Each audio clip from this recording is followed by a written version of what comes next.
Hola, ¿qué tal? ¿Cómo están? Espero que bien. Les mando un saludo. Vamos a tener, chicos, la tercera semana de clases, chicos de genes, y vamos a tener nuestro material listo para resolver. Empecemos. Muy bien, chicos, entonces vamos a ver lo que corresponde a características de los seres vivos. Le hemos puesto ser vivo para que se pueda entender primero su definición y vamos a ver sus características, ¿sí? Entonces vamos a ver ser vivo. Primero, hay que entender su definición. Ser vivo se define como una porción de materia que tiene alta capacidad de autoconservarse y es compleja. Dice porción de materia altamente compleja, se refiere a su organización, con capacidad de autoconservarse. ¿Sí? Entonces, un ser vivo va a ser solo una porción de materia altamente compleja, muy bien organizada y con una capacidad de autoconservarse. ¿Sí? Las características de los seres vivos que vamos a ver en la clase de hoy son la organización compleja, que te la mencionaba, la reproducción, el movimiento, la homeostasis, la relación, el crecimiento, el metabolismo. Esas de ahí son todas las características que presentan los seres vivos. Son las 7 características que presentan los seres vivos, ¿sí? Entonces vamos a revisarlas una por una para entender a qué corresponden. Organización compleja. La organización va a ser una característica común de la vida. Cualquier ser vivo va a tener que tener unos niveles de organización. ¿Por qué? Porque cuando tú comparas un organismo vivo de algo que no tiene vida, te vas a dar cuenta que hay mayor complejidad en la organización en el vivo que en el que no tiene vida. Un ejemplo, una tiza. Tú agarras una tiza, la aplastas, pedacitos de tiza, lo mueles, sigue polvo de tiza. Entonces cada vez va a seguir siendo partículas más pequeñas. Y si lo analizas vas a encontrar qué elemento químico tiene, nada más. En cambio en un ser vivo, por ejemplo en el humano, tú haces un corte, está la piel, debajo de la piel está el músculo, debe salir sangre, debajo del músculo están los huesos, y así. Entonces tú te vas a ir dando cuenta que hay toda una organización compleja, ¿sí? Que es propio de los 5 reinos de la naturaleza. Ahora, debido a esta organización compleja, nosotros lo vamos a llamar a esta organización compleja que tiene niveles. Y esos niveles se llaman niveles de organización. Entonces, los niveles de organización me forman la organización compleja de los seres vivos. Ahora, ¿cuáles son los niveles de organización? Los niveles de organización son 3. El primero es el nivel químico o subcelular. Químico o subcelular. Subcelular lo llama San Marcos. Este es un nivel abiótico, donde no hay vida. Necesario porque estos niveles se van a tener que ir juntando para formar al siguiente nivel, que es el nivel biológico, que es un nivel biótico. Y los niveles biológicos luego me van a formar al nivel ecológico, que ya es un nivel mucho más grande y son niveles bióticos también, por eso dice niveles bióticos superiores. Entonces recuerda, son 3 niveles: nivel químico o subcelular, que no hay vida; el nivel biológico, donde ya hay vida; y el nivel ecológico, donde ya hablamos de más grandes asociaciones y donde ya hay vida también, ¿sí? Muy bien. Empecemos por el primer nivel, el nivel químico o subcelular, donde está el nivel atómico, donde están, como tú ves, los átomos, protones, neutrones, ¿sí? Van a formar a este nivel. Eso que mencioné, protones, neutrones, son el nivel subatómico. Entonces, cuando ya llegamos al nivel atómico, en el caso de biología, son átomos, que nosotros los llamamos bioelementos, porque son los elementos químicos. Entonces, son los elementos que tienen los seres vivos, el nivel atómico. Estos elementos me van a formar moléculas. Y llegamos al nivel molecular, que en biología se llama biomolecular, donde, por ejemplo, tienes el agua, el aminoácido, la glucosa. Luego estas moléculas se van a asociar y me van a formar macromoléculas, como por ejemplo acá tú observas una cadena de ADN y también observas un fosfolípido que forma las membranas celulares. Las macromoléculas y las moléculas se van a juntar y van a formar un nivel más grande que se llama complejo supramolecular, o también llamado por algunos agregado supramolecular. En este nivel se van a encontrar, por ejemplo, acá los ribosomas, las membranas celulares y los virus. Mira, estamos en el nivel subcelular, ¿ah? Están los virus. Luego vamos a tener que todos estos se van a ir asociando y me va a formar el nivel organular, que ya me forman organelas, ¿sí? Organelas, como por ejemplo el núcleo, ¿sí? Los retículos, el cloroplasto, la mitocondria, que forman parte del nivel organular. Y todo esto pertenece a este nivel subcelular o nivel químico que yo te decía. Y hay que recordar que este nivel subcelular o químico es abiótico. Quiere decir que no presenta vida. Por eso que se dice que los virus no son seres vivos. Por eso que no existe algo para matarlo. La idea es generar, ahorita con el caso del COVID-19, generar una vacuna que tenga anticuerpos para que el cuerpo pueda defenderse, ¿sí? Luego tendremos que todos estos niveles, que es el nivel subcelular o químico, van a tener que asociarse para formar el siguiente nivel, que es el nivel celular. El nivel celular, que ya es un nivel biótico. Entonces, mira, hemos pasado del nivel químico. Átomos forman moléculas. Moléculas forman macromoléculas más grandes. Macromoléculas me forman complejos supramoleculares o agregados supramoleculares, que ya es mucho más grande. Luego se forman el nivel organular, que tiene organelas, y hasta ahí no hay vida. Pero cuando estos se asocian, me forman el siguiente nivel, que es el nivel celular, donde hay vida. Muy bien, ahora lo que vamos a pasar es al nivel que sigue después del nivel subcelular. Ya habíamos visto que el nivel subcelular llegaba hasta el nivel organular, donde están las organelas. Y estas organelas lo que van a formar es el nivel celular, que forma parte de los niveles biológicos. Recordemos que los niveles biológicos son el nivel celular, porque las células, ¿sí?, forman los tejidos forman los órganos y los órganos forman los sistemas. Y todo esto es un niveles bióticos, quiere decir que tienen vida. Recordemos, el nivel celular está formado por células, como por ejemplo neuronas, glóbulos rojos, miocitos, que son las fibras musculares, y estas células me van a formar el nivel tisular o histológico, que son los tejidos. Acá puedes ver los tejidos, por ejemplo, epitelial, conjuntivo, nervioso y muscular. El conjunto de tejidos lo que me va a formar son órganos, ¿sí? Órganos, como por ejemplo el corazón, la piel, órgano más grande del cuerpo humano, el hígado, que capaz es la glándula más grande del cuerpo humano, los pulmones y otros órganos más que presentaremos los seres vivos. Entonces, hasta acá vamos, células forman tejidos, tejidos forman órganos. Los órganos, al juntarse, ¿qué me van a formar? El siguiente nivel, nivel sistémico, donde se forman los sistemas o aparatos. Acá puedes observar, por ejemplo, el sistema nervioso, sistema circulatorio, el sistema respiratorio, el digestivo y otros sistemas más se podrán formar. Entonces, vamos bien. Células, tejidos. Tejidos, órganos. Órganos, sistema. Y de acá, ¿qué se forma? El nivel individuo u organismo. Entonces, estos son los niveles biológicos. Acá hay que tener cuidado con preguntas. ¿Por qué? El nivel individuo u organismo, profesor, necesariamente, para ser llamado organismo, tiene que tener células, tejidos, órganos y sistemas.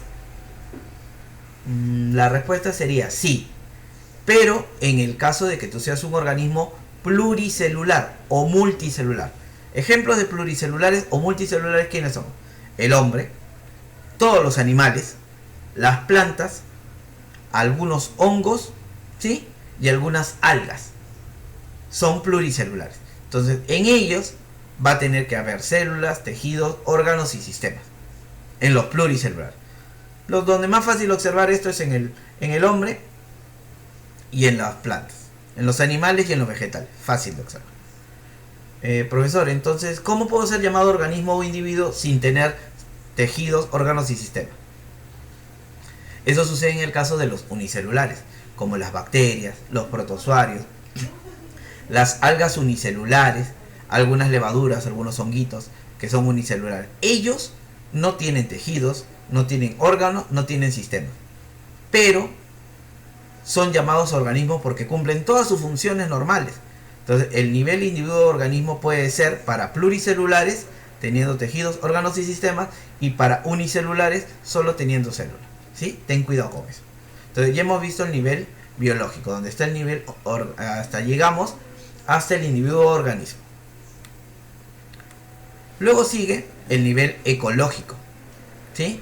que también es un nivel biótico, que en este caso vamos a empezar con la población.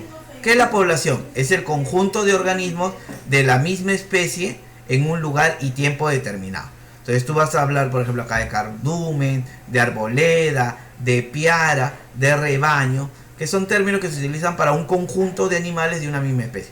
Pero recuerda que tienen que ser en un lugar y tiempo determinado. Luego de la población viene la comunidad. La comunidad ya es un conjunto de seres vivos de distintas especies, en un lugar y tiempo determinado.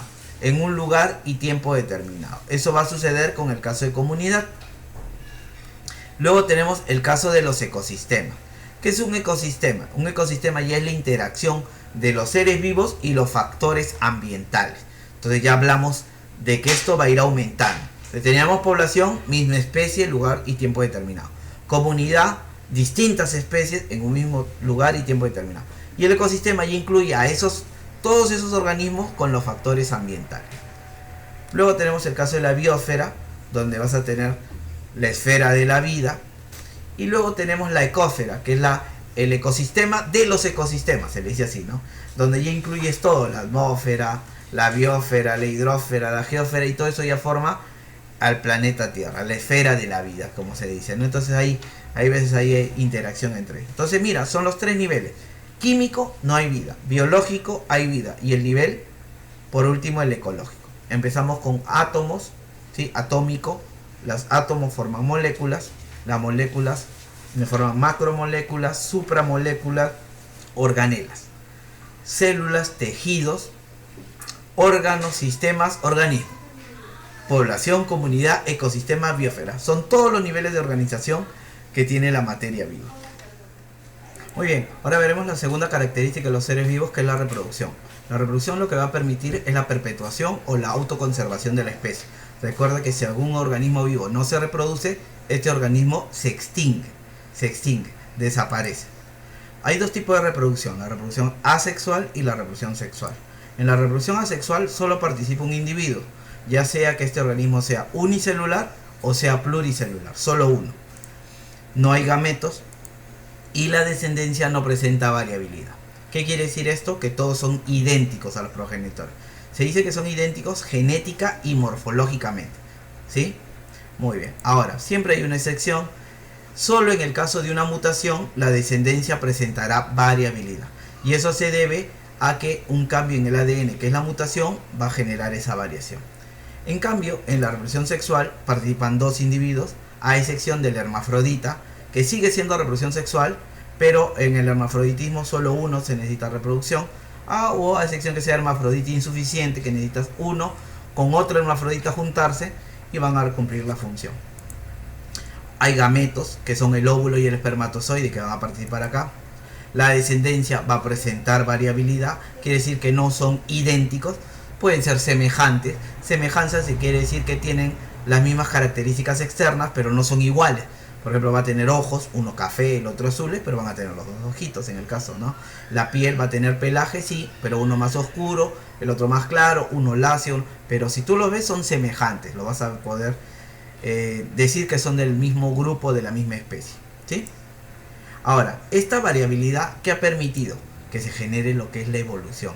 La reproducción sexual ha permitido el avance y que se genere la evolución, porque la variabilidad genera que algunas características que son necesarias se mantengan y otras se vayan perdiendo. Entonces va viendo lo que es la evolución, que son cambios a través del tiempo.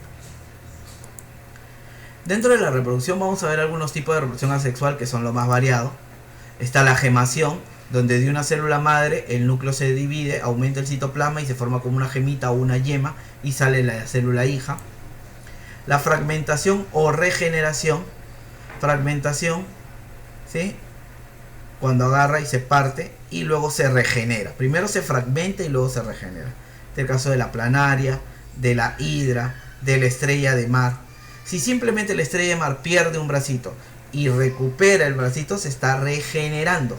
Pero si él pierde el brazo y del brazo se forma una estrella de mar y lo que quedaba se regenera, estamos hablando de que ha habido fragmentación, ¿sí? Fragmentación y regeneración.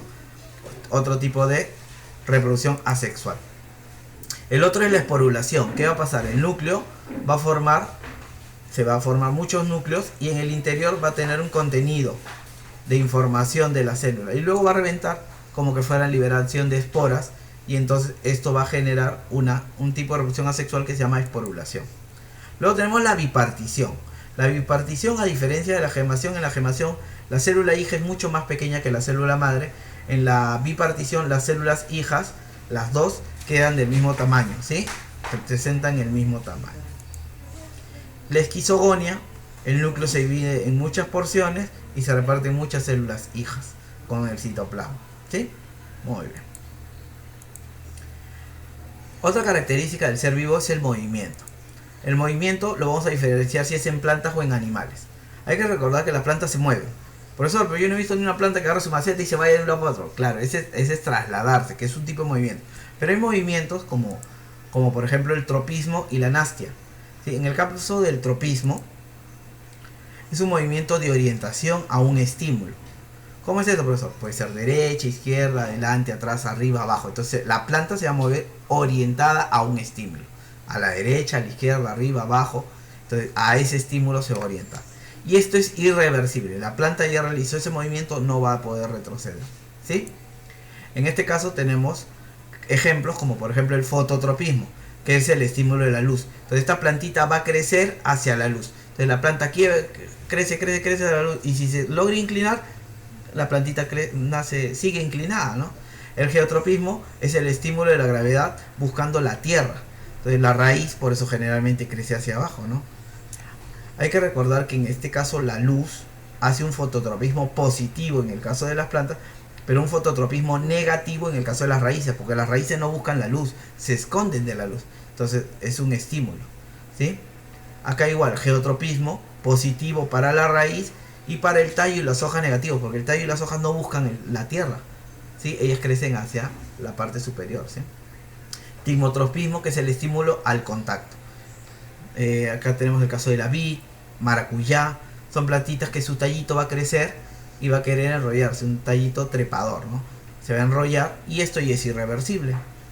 Y el otro, por ejemplo, veamos acá el caso del hidrotropismo, porque no veas que solo es hacia abajo. Acá han puesto la raíz, la semilla, han esperado que salga la raíz y le han puesto el algodoncito arriba. Y las raíces han empezado a dirigirse, orientarse hacia la parte superior, porque la humedad, que es lo que busca la raíz, está en la parte superior. Si estaba hacia abajo, normalmente lo va a hacer hacia abajo. Entonces, el tropismo es un movimiento de orientación al estímulo. Entonces, la planta va a generar que sus órganos se desarrollen, se desplacen, se desarrollen, digámoslo así, o crezcan hacia el estímulo. ¿Sí? Muy bien. Luego tenemos nastia, que es un movimiento no orientado. ¿Sí? Este sí es reversible. Profesor, ¿cómo es no orientado? Por ejemplo, esta plantita, cuando su flor siente la luz solar, la flor se abre. Y cuando no hay sol, se cierra. No se dirigió al estímulo, sino simplemente hizo una apertura.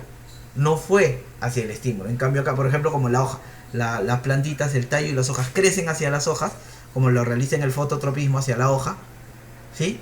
En cambio, en el caso de nastia se abre nomás. El otro, por ejemplo, que tenemos acá, es el caso que si tú tocas la hojita ¡plum!, se contrae.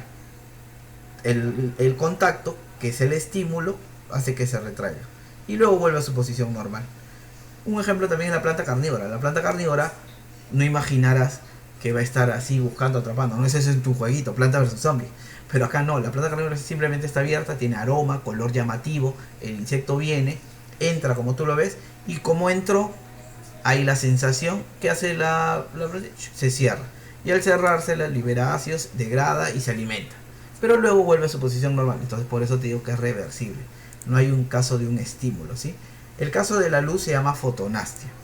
Y en este caso de acá se llama tigmonastia, ¿sí? Que es con contacto, tigmonastia. Ahora, si ya vimos el movimiento en plantas, ahora toca ver el movimiento en animales. En animales existe lo que es el taxismo, que es un movimiento de traslación. Por eso que tú, para ir de un lugar a otro, para trasladarte de un lugar a otro y llegar rápido, paras un taxi. Ahí está el término, taxismo, movimiento de traslación. Por ejemplo, acá observamos un caso que se llama fototaxia. Los insectos se sienten atraídos hacia la luz y van a ir hacia la luz. Se llama foto, luz.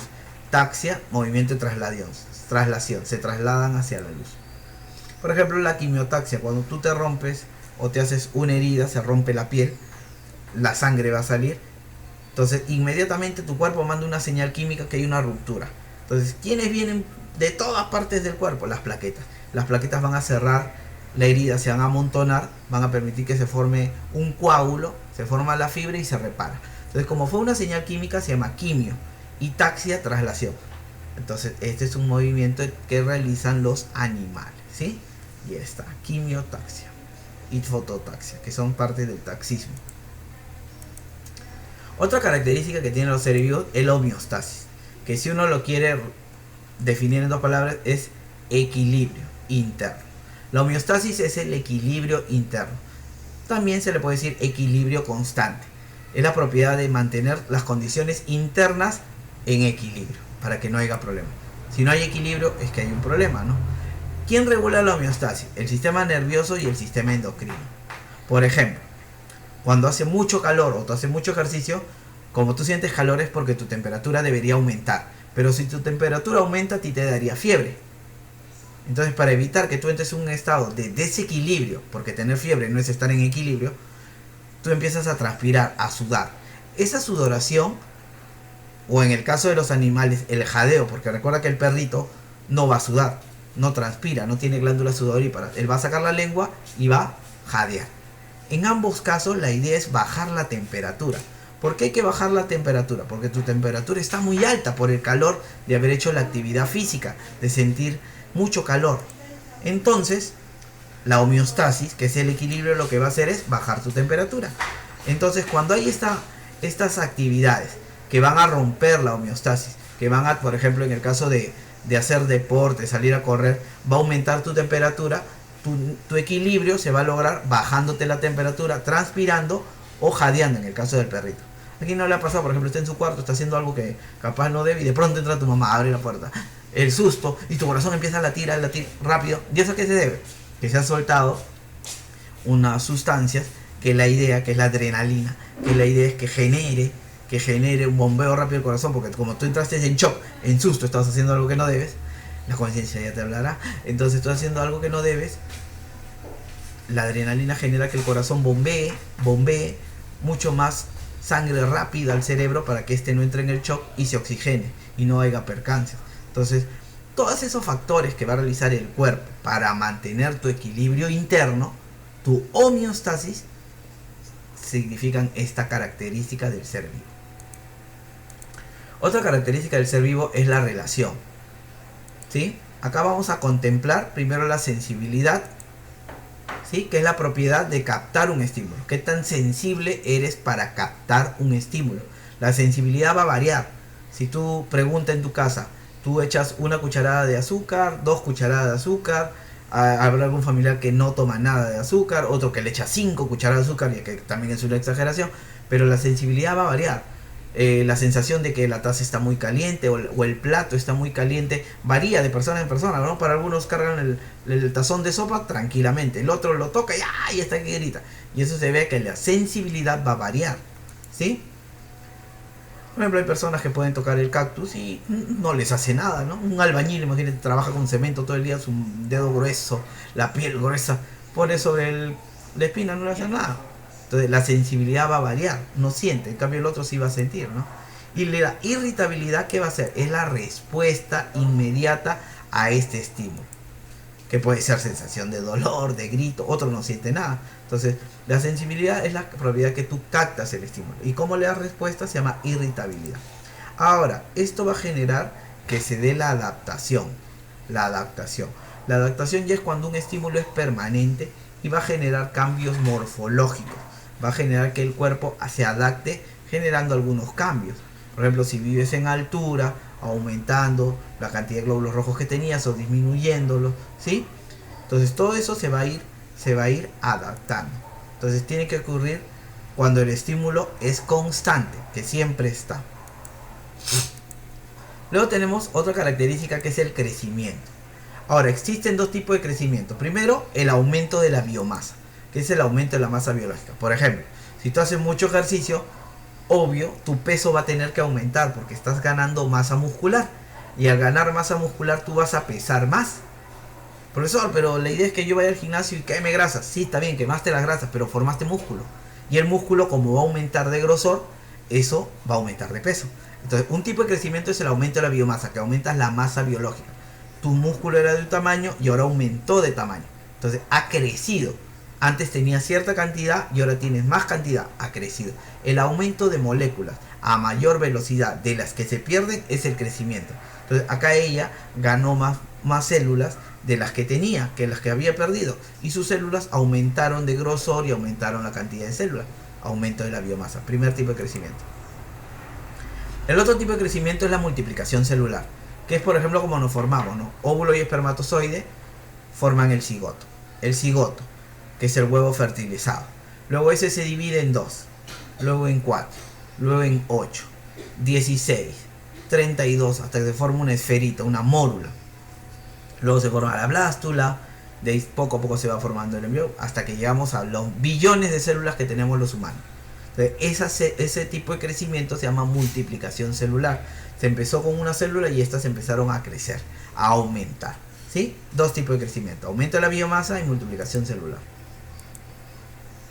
Otra característica que tienen los seres vivos es el metabolismo. ¿Qué es el metabolismo? Metabolismo significa cambio, ¿sí?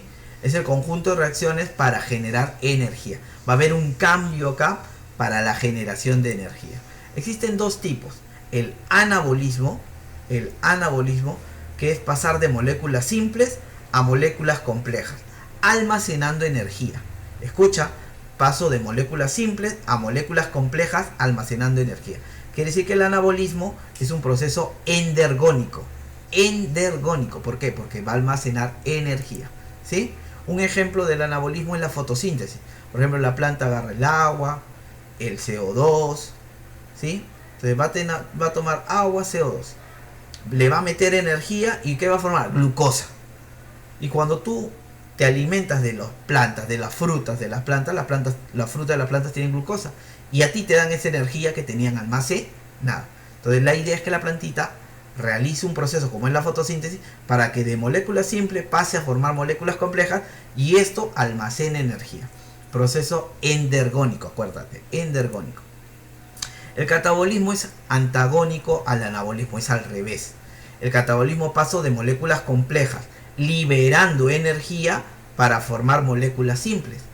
¿Sí? Repito, el catabolismo es pasar de moléculas complejas, liberando energía, formo moléculas simples. Un ejemplo de esto es la respiración celular, que nosotros lo utilizamos para obtener energía. La digestión también podría ser, en el caso, continuando el caso, ¿no? Por ejemplo, la plantita agarra agua, CO2, molécula simple. Almacena energía y forma glucosa. La tienes en la fruta. Tú vienes, comes la fruta, que la glucosa es una molécula compleja, la empiezas a masticar y se libera la energía en tu cuerpo. Proceso exergónico, el catabolismo. Se libera la energía. Y tú, luego en tu estómago, solo tienes moléculas simples, que son más fáciles de absorber.